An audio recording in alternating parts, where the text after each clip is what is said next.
নমস্কার, বহুজন বার্তা বাংলা চ্যানেলে আপনাদের সবাইকে জানাই স্বাগত। আজ 10ই ডিসেম্বর 2024 সাল বিশ্ব মানবাধিকার দিবস পালিত হয় এপিডিআর এর পক্ষ থেকে। স্থান শিয়ালদাহ স্টেশনের নিকট, স্মার্ট বাজারের বিপরীতে। এখানে উপস্থিত ছিলেন সমাজের শুভবুদ্ধি সম্পন্ন মানুষ এবং মুক্তচিন্তক, লেখক, সাহিত্যিক, গবেষক ও সমাজ সংস্কারক প্রমুখ ব্যক্তি। এদের মধ্যে উল্লেখযোগ্য ছিলেন জয়গোপাল দে, শুভাশিস ঘোষ, রাংতা মুন্সি, স্বপ্না ব্যানার্জি, তমাল চক্রবর্তী, দীপক ব্যাপারী, শিবানী মণ্ডল বৈরাগী, চঞ্চল মাইতি এবং প্রমুখ ব্যক্তিগণ। যে মত প্রকাশের অধিকার, সেই অধিকার আজকের আমাদের ভারত রাষ্ট্র কেড়ে নিয়ে দিনের পর দিন, বছরের পর বছর জেলের অন্ধকারে পচিয়ে মারছে। আজকের ভারতবর্ষের বিভিন্ন কোণায় আপনি যদি ছত্তিশগড়ে যান, দেখবেন সেখানে বহু জনজাতির মানুষ একদিকে যেরকম তাদের হত্যা করা হচ্ছে, সেরকম তাদের জেলেও পচিয়ে মারা হচ্ছে। আপনি যদি ঝাড়খণ্ডে যান, সেখানেও দেখবেন হাজার হাজার মানুষকে কিভাবে জেলের মধ্যে পচিয়ে মারা হচ্ছে।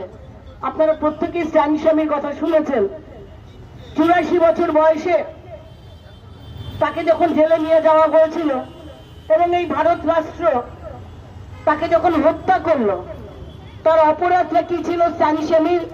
যে ঝাড়খণ্ডে আপনারা জানেন যে অত্যন্ত মূল্যবান যে খনিজ সম্পদ রয়েছে, সেই খনিজ সম্পদ পাহাড়ের তলায়, মাটির তলায় যে খনিজ সম্পদ রয়েছে, সেখানে বাস করেন ভারতবর্ষের জনজাতির মানুষ।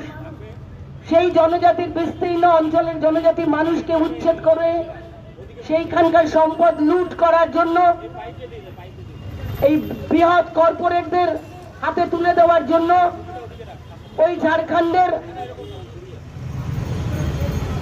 ব্যাপক আদিবাসী জনগণকে জেলের অন্ধকারে মিথ্যে মামলায় বছরের পর বছর পচিয়ে মারছিল। স্ট্যান স্বামী আরটিআই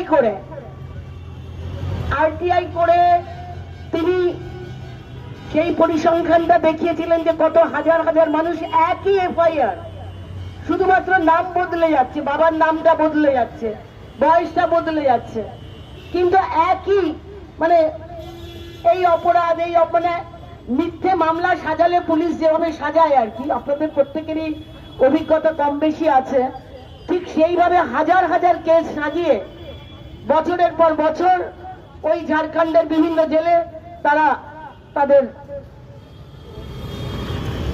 ধরে রেখে রাখছিল এবং এভাবেই অত্যাচার করে এমনকি হত্যার চেষ্টা করছিল।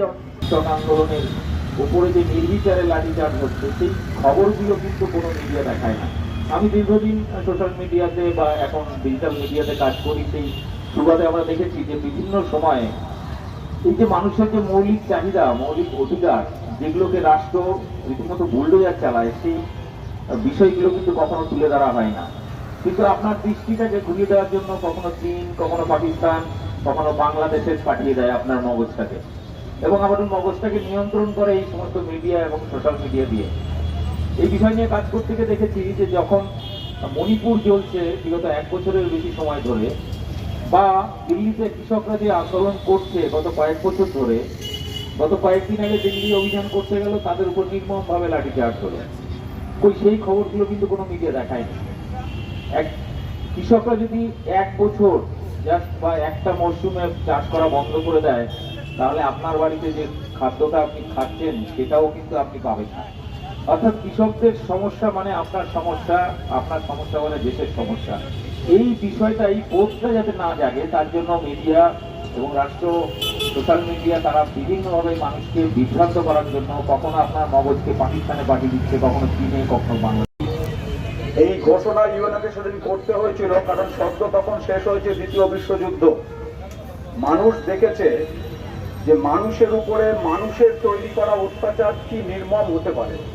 আপনারা জানেন যুদ্ধের সময় শুধু যুদ্ধবন্দীদের উপরে নয়, পরাজিত জাতির শিশুর উপরে, নারীর উপরে, আপনারা জানেন দ্বিতীয় বিশ্বযুদ্ধ বিশেষত হিটলারের সেই কুখ্যাত ইহুদি নিধন যজ্ঞ, মানুষ শিউরে উঠেছিল যে একদল সংগঠিত মানুষ নিরপরাধ আরেকজন মানুষকে কতটা নির্মম ভাবে অত্যাচার করতে পারে। সারা পৃথিবীর শুভবুদ্ধি সম্পন্ন মানুষ সম্মিলিতভাবে সিদ্ধান্ত নিয়েছিল যে শুধুমাত্র মানুষ হওয়ার জন্য প্রতিটি মানুষের অধিকার সুরক্ষিত থাকতে হবে। তার জীবনের অধিকার, তার সম্মানের অধিকার, তার সমান অধিকার, সমতার অধিকার, ন্যায় বিচার পাওয়ার অধিকার, সংগঠিত হওয়ার অধিকার, আপনারা ভেবে দেখুন মত প্রকাশের অধিকার, স্বাধীন ধর্মচারণের অধিকার, তার সাংস্কৃতিক অধিকার। এই সমস্ত অধিকারগুলো পৃথিবীর সমস্ত সরকারকে সমস্ত দেশে মানতে হবে। এখানে কোনো নেগোসিয়েশন, কোনো প্রশ্ন চলতে পারে না। প্রতিটি মানুষের এটা প্রাপ্য, পৃথিবীর প্রত্যেকটি কোণের প্রত্যেকটি মানুষের। আর সেই জন্যই আপনারা জানেন পৃথিবীর, যখন এর আগে আপনারা শুনেছেন বর্ণবিদ্বেষের কথা, দক্ষিণ আফ্রিকায় সাদা এবং কালোর মধ্যে কালো হলে পরে তোমার অধিকার কম। আপনারা শুনেছেন এই উপমহাদেশের ধর্মীয় বিভাজনের রক্তাক্ত ইতিহাসের কথা আপনারা জানেন, যেখানে বারবার একটা গোষ্ঠী সক্রিয়ভাবে ভারতবর্ষে তারা বলে যাওয়ার চেষ্টা করছে যে সংখ্যাগরিষ্ঠ হিন্দুর এটা দেশ, সংখ্যালঘু মানুষের সমান অধিকার হতে পারে না।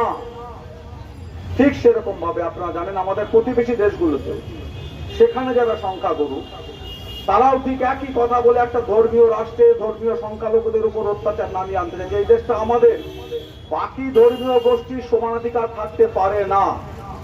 আর আমরা যখন বিশ্ব মানবাধিকার দিবস পালন করছি তখন আমরা সমস্ত মানুষকে এটা মনে করিয়ে দিচ্ছি যে আমরা সেই 1948 সালে যে ঘোষণা দেওয়া হয়েছিল প্রতিটি মানুষের ন্যায়ের সমতার অধিকার, এটা বিশ্বজনীন। এটাকে কোন সরকার, কোন গোষ্ঠী ইচ্ছা মতো পদদলিত করতে পারে না। বহু দেশ একত্রিত হয়ে আমাদের যে মৌলিক অধিকারগুলো আছে সেগুলোকেই তাদের মধ্যে কিছু নিয়ে মানবাধিকার সনদ তৈরি করে। এখানে যেসব দেশগুলো গিয়েছিলেন প্রত্যেকেই সই করেছিলেন, কেউ তার বিরোধিতা করেননি। একমাত্র 6টি দেশ সেই সময় সই করেনি, বিরত ছিলেন, পরবর্তীকালে তারাও সই করেন। এই মানবাধিকার সনদ যে কি আছে 30টি, সেই 48 সালের 10ই ডিসেম্বর তখন 30টা মানবাধিকার সনদ দিয়ে তৈরি হয়েছিল। 30টা ধারা ছিল, এখন সেটা 80রও বেশি। যেমন আমি যদি কয়েকটি উল্লেখ করি, যেমন কোনোভাবে কোনো মানুষ নির্যাতন হবে না, নির্যাতন বিরোধী সনদ। রাজনৈতিক, অর্থনৈতিক, সামাজিক অধিকারের জন্য সনদ। মহিলাদের অধিকার রক্ষার্থে সনদ, শিশুর অধিকার রক্ষার্থে সনদ। এইরকম 30টি ধারা ওই মানবাধিকার সনদে ছিল। আমরা কি দেখলাম বাস্তবত আমরা দেখি যে রাষ্ট্রশক্তি বিশেষ পরিস্থিতিতে এই অধিকারগুলো কেড়ে নেয়। আর আমরা গণতান্ত্রিক অধিকার রক্ষা সমিতি এই অধিকারগুলোর পরিসর বাড়ানোর চেষ্টা করা হয়। গণতান্ত্রিক উপায় এই পরিসর, এই অধিকারের পরিসরগুলো আমরা বৃদ্ধির চেষ্টা করে থাকি সারা বছর জুড়ে। এইবার বেশি নয়, এই যে আমাদের মানবাধিকার, এই যে অধিকারের কথাগুলো বলা হচ্ছে, আমি একটা বছরে এই অধিকারের, যে অধিকারগুলো বহু লড়াইয়ের পর অর্জিত, সেই অধিকার হরণের আমি একটা বছরের হাল হকিকত উল্লেখ করছি। দেখুন, আপনারা 24 সাল 10ই ডিসেম্বর আজ ঠিক 13ই ডিসেম্বরের কথা মনে করুন। 13ই ডিসেম্বর আমরা দেখেছিলাম দুজন যুবক সংসদে কিছু রঙিন রং উড়িয়ে দিয়েছিল। কিসের প্রতিবাদে? প্রতিবাদ ছিল তিনটে, একদম খুব নির্দিষ্ট: বেকারি রোধ, মণিপুরের সমাধান আর মূল্য বৃদ্ধি। এই তিনটে প্রতিবাদে দুজন যুবক সংসদে ঢুকে এই রং দিয়ে তাদের প্রতিবাদ করেছিল। 13ই ডিসেম্বর 14ই ডিসেম্বর তাদের ইউএপিএ দিয়ে জেলে ঢুকিয়ে দেওয়া হয়। তাহলে আমরা কি দেখলাম? যে এই প্রতিবাদে আমাদের মত প্রকাশের কথা এই সনদে বলা আছে সত্যি এক লহমায় এই মত প্রকাশটা কেড়ে নেওয়া হলো। তারপর আমরা কি দেখলাম?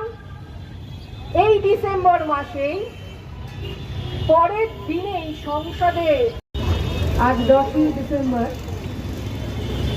গণতান্ত্রিক দিবসে অনেক শুভচিন্তক মানুষের এখানে আগমন দেখে সত্যি আমি আপ্লুত। কারণ বর্তমান সমাজ ব্যবস্থায় দেখা যাচ্ছে মানুষ খুব ব্যক্তি কেন্দ্রিক বা স্বার্থকেন্দ্রিক এই টাইপের হয়ে গেছে। তো সেখানে এই মানুষজন তাদের নিজেদের কাজকর্ম ফেলে তারা যে এই মানুষের অধিকার নিয়ে এত সুন্দর একটা প্রোগ্রাম করতে পারে সেটা দেখে খুবই ভালো লাগলো। এবং যে সাধারণ মানুষ মানে সংখ্যাগরিষ্ঠ যেসব মানুষ, সেসব মানুষের উপরে ভিত্তি করে এই রাষ্ট্রটা দাঁড়িয়ে আছে, সেই মানুষের অধিকার, সেই মানুষের শোষণের বিরুদ্ধে প্রতিবাদ চলছে এই প্রোগ্রামে। তো আশা করি পথ চলতে যেসব মানুষ যাচ্ছেন, জানি আপনারা ভীষণ ব্যস্ত, আপনারা তাও যদি এই রাস্তা দিয়ে যেতে যেতে যদি 5 মিনিট কি 10 মিনিট দাঁড়িয়ে যান, তাহলে আপনারা বুঝতে পারবেন যে গণতান্ত্রিক অধিকার আসলে কি, আমাদের নিজস্ব অধিকারগুলি কি কি আসলে। আমরা তো এখনো পর্যন্ত সমস্ত মানুষকে জানাতে পারিনি যে তাদের অধিকার কি, মানব অধিকার মানেটা কি। মানুষ এখনো তাদের নিজস্ব অধিকারগুলি এখনো সেগুলি সম্বন্ধে তাদের সচেতনতা এখনো হয়নি, ঠিক মতো হয়নি। গ্রামে গঞ্জে পাড়ায় পাড়ায় এবং যেসব প্রান্তিক যেসব জায়গাগুলিতে যেসব মানুষগুলো থাকে, শ্রমজীবী কৃষিজীবী, সেই সব মানুষগুলো তারা দুবেলা দুমুঠো অন্ন জোগানোই ব্যস্ত। তারা তাদের অধিকার নিয়ে চিন্তা করা তো দূরস্থ, তারা কিভাবে খাবে, মানে এবেলার পরে ওবেলা কিভাবে তারা তাদের অন্ন জোগাবে সেই নিয়ে তারা চিন্তায় ব্যস্ত। তো সেই সব মানুষদেরকে এইসব প্রোগ্রামে আনতে গেলে খুবই কষ্টকর হবে। কিন্তু যারা এই মুহূর্তে অর্থনৈতিক দিক দিয়ে অনেকটা এগিয়ে আছেন, তারা যদি এই দায়িত্বটা নিতে পারে যে সেই সব মানুষদেরকে মানে সচেতন করা অ্যাকচুয়ালি তাদের অধিকারগুলি কি, তাহলে এই ভারতবর্ষ দেখবে সোনার দেশ হয়ে গেছে। এখানে আমরা অনেক মানুষ, যেমন রামকাদি, খুব কষ্ট হচ্ছিল শুনতে, ওনার কথাগুলো খুব ভালো লাগলো, যে অন্যায়ভাবে জেলে বন্দি করে রাখা হয়েছে, আবার মৃত্যুদণ্ড যখন তখন তাদের দেওয়া হচ্ছে, তাদের কোনো রকম বিচার হচ্ছে না। 10 বছর পরে আবার বলছে যে 14 বছরের কারাদণ্ড। 10 বছর ধরে বিচার হলো, তারপরে বলছে 14 বছরের কারাদণ্ড হবে। তাহলে সেই মানুষটার জীবনটাই, সারা জীবনটাই জেলে চলে গেল। তাহলে এইবারে আমাদের বুঝতে হবে, আমি প্রথমেই বলি একটু সংক্ষেপে, যে আমাদের অধিকারটা কি। আজকে তো দিনটা মানব অধিকার দিবস। তো অধিকার কি? সাংবিধানিকভাবে অধিকারগুলি যে লিপিবদ্ধ হয়েছে, সংবিধানটা তো অনেকের জানে না, জানা নেই। সংবিধানটা অনেকেই পড়েনি হয়তো, যে সংবিধানটা কি আসলে, এবং এই সংবিধানের রচয়িতাকে, এই সংবিধান লিপিবদ্ধ করলেন যে মানুষটি, সেই মানুষটির নামও অনেকে জানে না। সেই মানুষটির নাম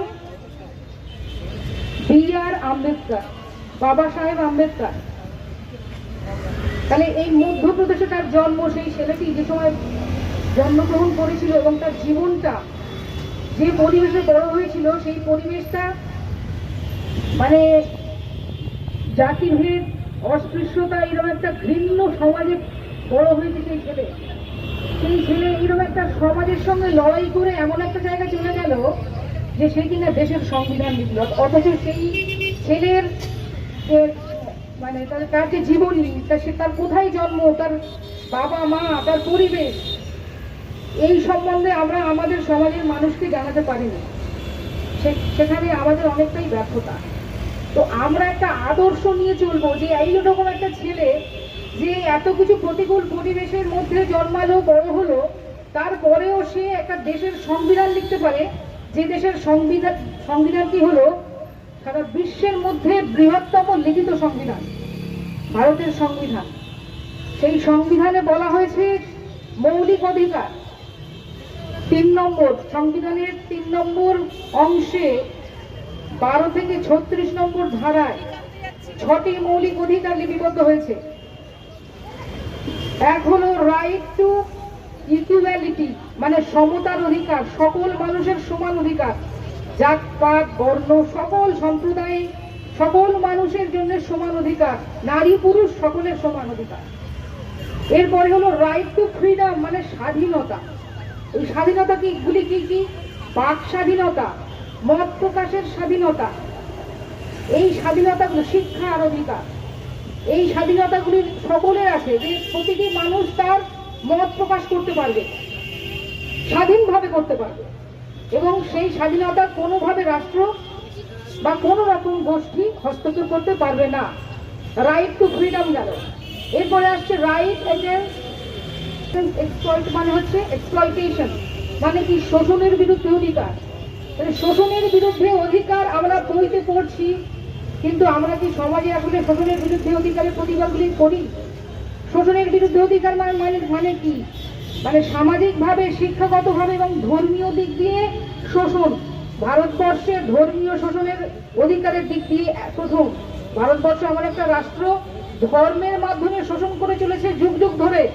আমরা সেই গোড়াতে পৌঁছাচ্ছি না। আমরা ধরছি কি কোথায় মারা গেছে, কোথায় হত্যা হয়েছে, কোথায় লাঠালাঠি হয়েছে, এইগুলি নিয়ে করছি। কিন্তু আমরা ভিড়টা তো পৌঁছতে হবে, যেটা বাবা সাহেব আম্বেদকর বলে গেলেন, রবীন্দ্রনাথ ঠাকুর বলে গেলেন। রবীন্দ্রনাথ ঠাকুর কি বললেন?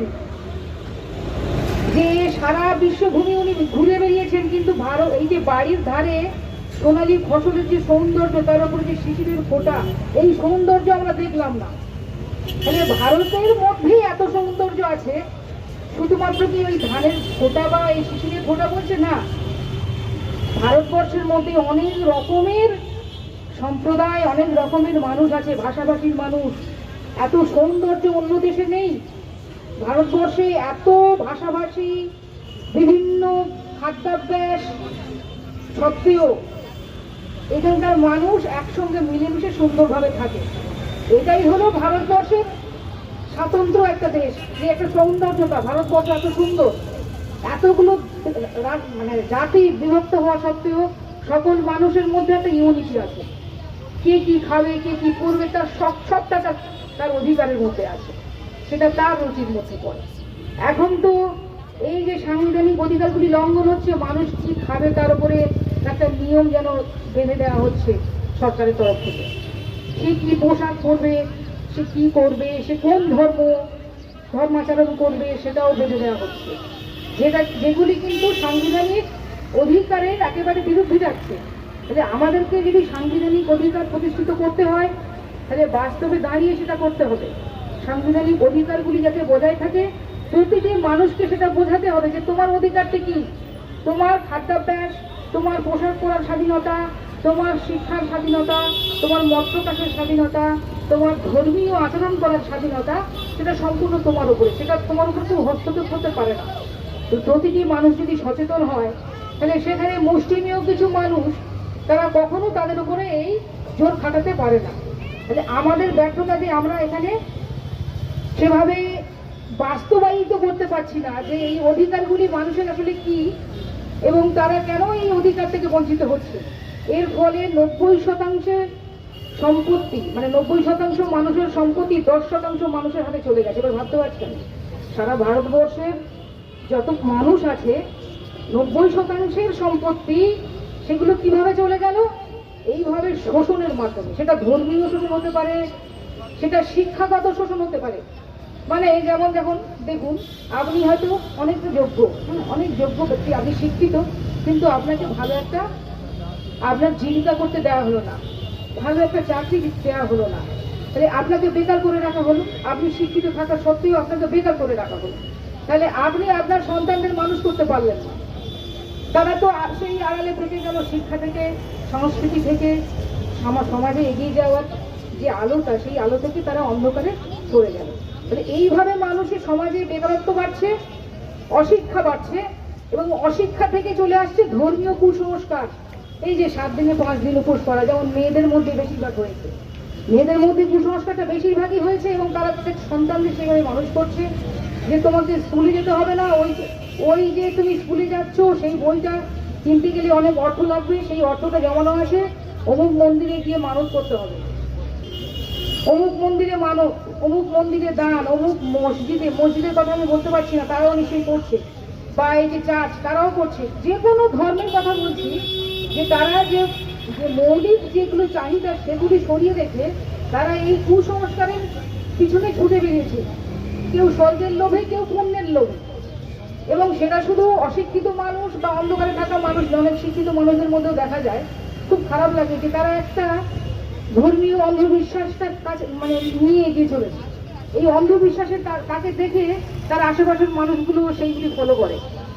তাহলে সে যদি শিক্ষিত হলেন, তিনি যদি শিক্ষিত হলেন, তো তিনিও এই হাতে তাবিজ এটা ওটা অনেক কিছু করে না, অনেক কিছু মানত করেন। এইগুলি কি সত্যিই আপনারা বলুন তো, যে যদি সত্যিই এইগুলি করে সমাজে ন্যায় ব্যবস্থা, ন্যায় বিচার ফিরিয়ে আনা যেত, তাহলে ভারতবর্ষের 90% মানুষের মধ্যে কম করে 70% মানুষ ধর্মীয় ভাবাপন্ন, মনোভাবাপন্ন মানুষ। তারা দিনরাত মন্দিরে গিয়ে, মসজিদে গিয়ে মাথা ঢুকছে। তাহলে এত খুন, এত ধর্ষণ হচ্ছে কেন?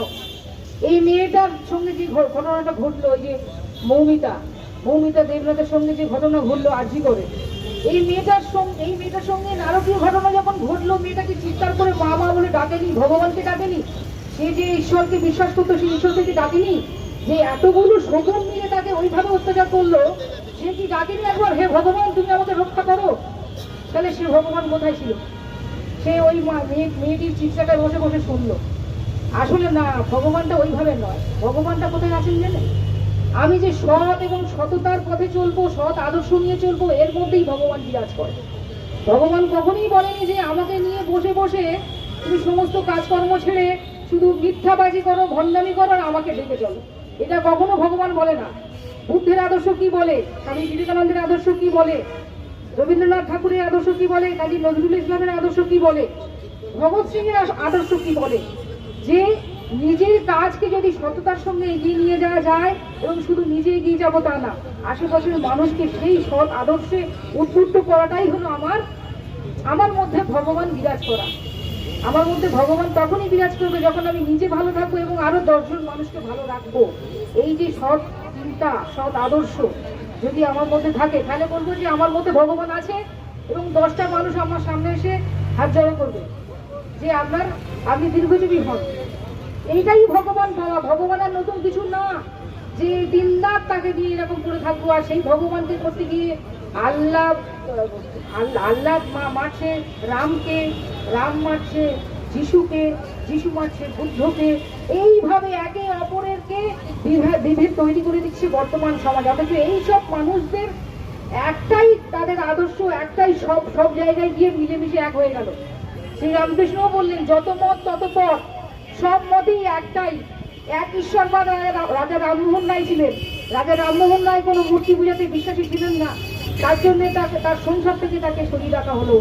তার সেই যে জায়গাটি ছিল তাকে সেই গ্রাম ছেড়ে চলে যেতে হলো। বিদ্যাসাগরকেও চলে যেতে হয়েছিল। এবং বাবা সাহেব আম্বেদকরের যে কঠিন সমস্যাটা ছিল সেটা সবাই জানে, যে বাবা সাহেব আম্বেদকর কত কষ্ট করে ওই জায়গাতে গেছে। তাকে অস্পৃশ্য বলে গাড়ি থেকে নামিয়ে দেওয়া হয়েছিল। সে স্কুলে পড়তো, ক্লাস করতো, সেখানে সেটা খেতে দেওয়া হতো না, জল খেতে দেওয়া হতো না।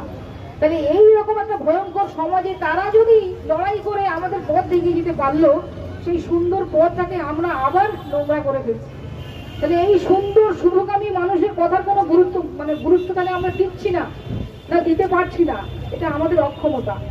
যারা এত সুন্দর একটা সমাজ আমাদের উপহার দিয়ে গেলেন, এবং আমরা বর্তমান সমাজে এতটা এগিয়ে, বিশ্বের বহির্দেশের সঙ্গে আমাদের প্রতিযোগিতা চলছে, তার মানে বৈজ্ঞানিক দিক দিয়ে কতটা উন্নত, টেকনোলজিক্যাল দিক দিয়ে সায়েন্স কতটা এগিয়ে গেছে। তাহলে এই সময়ে যদি আবার আমরা মানুষকে আবার এইসব ধর্মীয়, এইসব অন্ধত্ব, কুসংস্কারগুলি যদি করে থাকি, তাহলে আমরা আমার ভাইয়ের সঙ্গে ভাইয়ের লড়াই হবে, সমাজের একটা গোষ্ঠীর সঙ্গে আরেকটা গোষ্ঠীর লড়াই হবে, তাতে কেউ ভালো থাকবে না। সকল সমাজকে ভালো রাখতে গেলে, সকল সমাজ, এই ভারতবর্ষকে যদি ভালো রাখতে হয়, নিজের দেশকে ভালো রাখতে হয়, তাহলে সেই দেশে আবার ফিরে আসুন যে ইউনিটি ইন ডাইভার্সিটি, বিভিন্নতার মধ্যে ঐক্য। এটাই হলো ভারতবর্ষের সৌন্দর্যতা, যে ভারতবর্ষ এত সুন্দর দেশ। রবীন্দ্রনাথ ঠাকুর কি বলে গেলেন, যে শত শত সাম্রাজ্য ধ্বংস শেষ করে ওরা কাজ করে। ওরা মানে কারা? যাদের উপর ভর করে আমরা এগিয়ে আছি, এত কথাগুলি বলছি। এই যে বাড়ি থেকে ভাত খেয়ে এলাম, দুমুঠো ভাত, সেই ভাতটা চাষ করলো কে? কৃষক। যে জলটা খাচ্ছি, সেখানে সেই শ্রমিকরা, তারা সেই জলের ট্যাঙ্কটা ঠিকঠাক কাজ করছে। তাহলে আমরা যে এই যে শ্রমজীবী কৃষিজীবী মানুষের উপর ভর করে বেঁচে আছি, তাদেরকে যদি আমরা ঘৃণা করে ধর্মীয় বিভাজন করে যদি সরিয়ে দিই, কে মুসলিম, কে হিন্দু, কে খ্রিস্টান, এইভাবে যদি আমরা একে অপরের ভাইয়ে ভাইয়ে দ্বন্দ্ব ছাড়া কিছু নয়। দেখুন, আমরা কোনো একটি মানুষ বলতে পারবো না যে আমি অমুক ধর্ম থেকে, আমার ওখান থেকে আমার উৎসটা হয়েছিল, না, হবে না। আজ আমি হিন্দু আছি, কাল আমি মুসলিম হয়ে যেতে পারি, তাহলে কি হবে?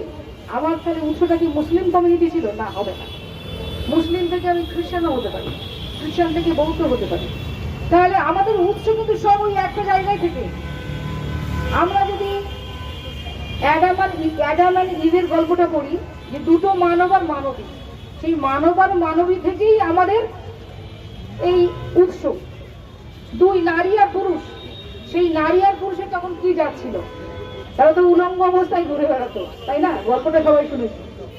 তাহলে আমরা এই এত জাত, ধর্ম, বর্ণ এত বিভেদ করছি, কিন্তু আমাদের উৎসটা আসলে একই। এইবার বর্ণগুলোর নাম, বর্ণ বিভেদ হয়েছে, সেটা মানুষই তৈরি করেছে। অমুক বর্ণ উচ্চ, অমুক বর্ণ নিম্ন, সব এগুলো মিথ্যে বেড়ে গেছে, কিছু না। এগুলো অমুক ধর্ম ভালো, অমুক ধর্ম খারাপ, এগুলো মানুষেরই সৃষ্টি।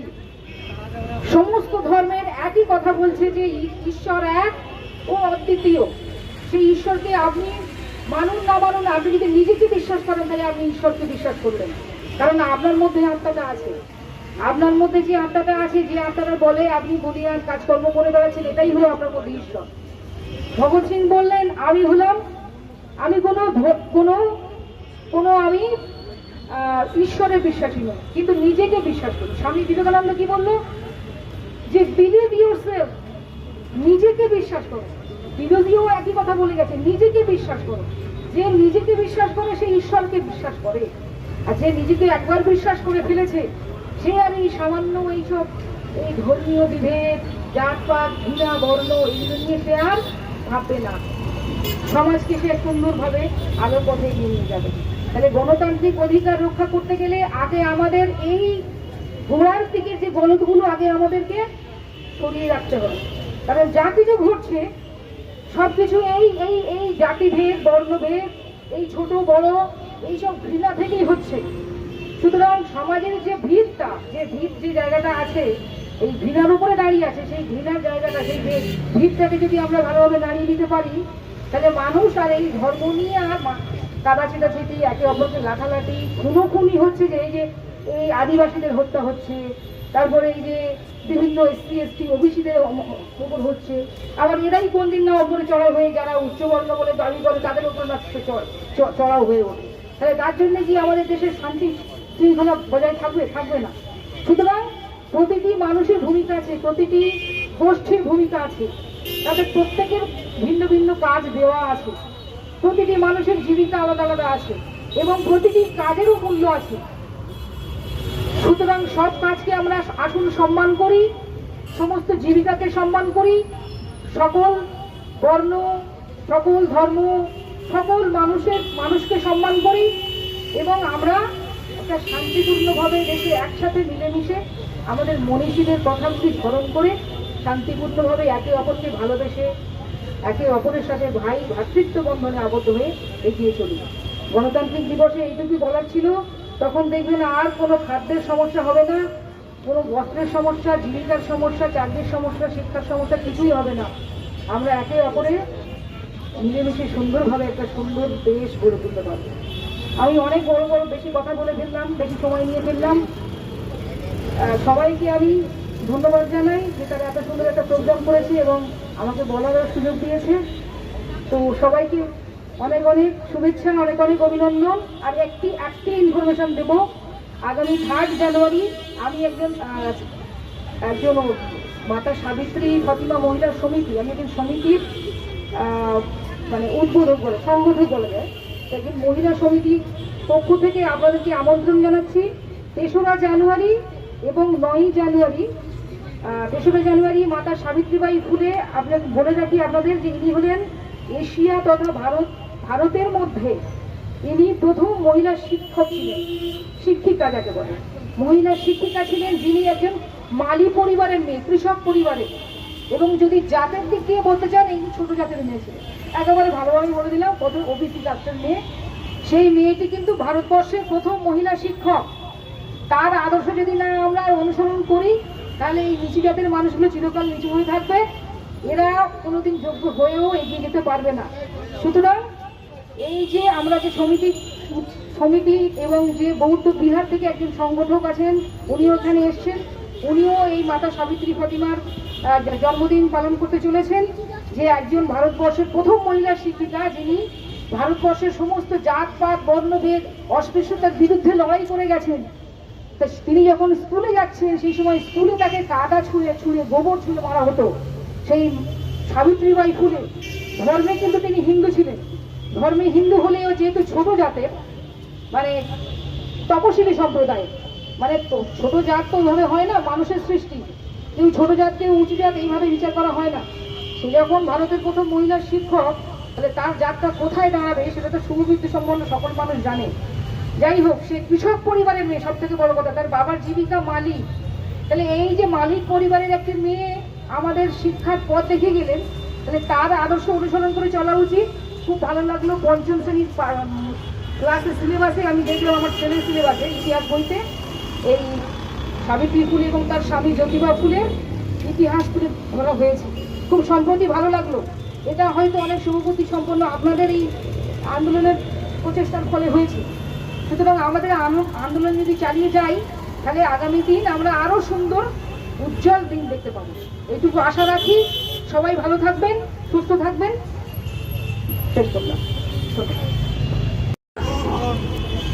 গণধর্ষণ, কত নারী, কত নারী, কত ধর্ষণ, কত নাম, কত নারী,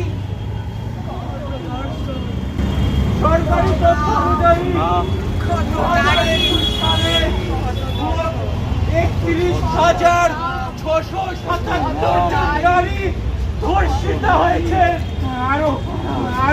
আরো আছে আমাদের বোন, আমাদের দিদি, আমার দেশের নারী।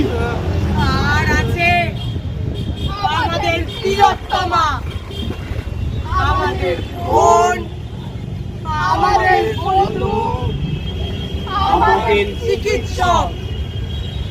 9ই আগস্ট 2024 কলকাতার আরজিকর মেডিকেল কলেজ, ডাক্তার প্রিয়তমা 36 ঘন্টা রোগীর সেবার পর বিশ্রাম নিতে গিয়েছিল। ইচ্ছে ছিল ডাক্তার হবে, অনেক অনেক বড় ডাক্তার, প্রচুর মানুষের সেবা করবেন তিনি। কি হলো, হঠাৎ কি হলো? তাকে খুন করে ধর্ষণ করা হলো কেন? ও কি জানতে পেরে গিয়েছিল হাসপাতালে নানা কুকীর্তি, নানা নোটপ্যাড উঠিয়ে গেল তিলোত্তমা, ভাঙিয়ে গেল ভয়। অন্যায়ের সাথে আপোষ নয়, তাই 8 তারিখ রাত ওর হতে দিল না ওর জীবনে।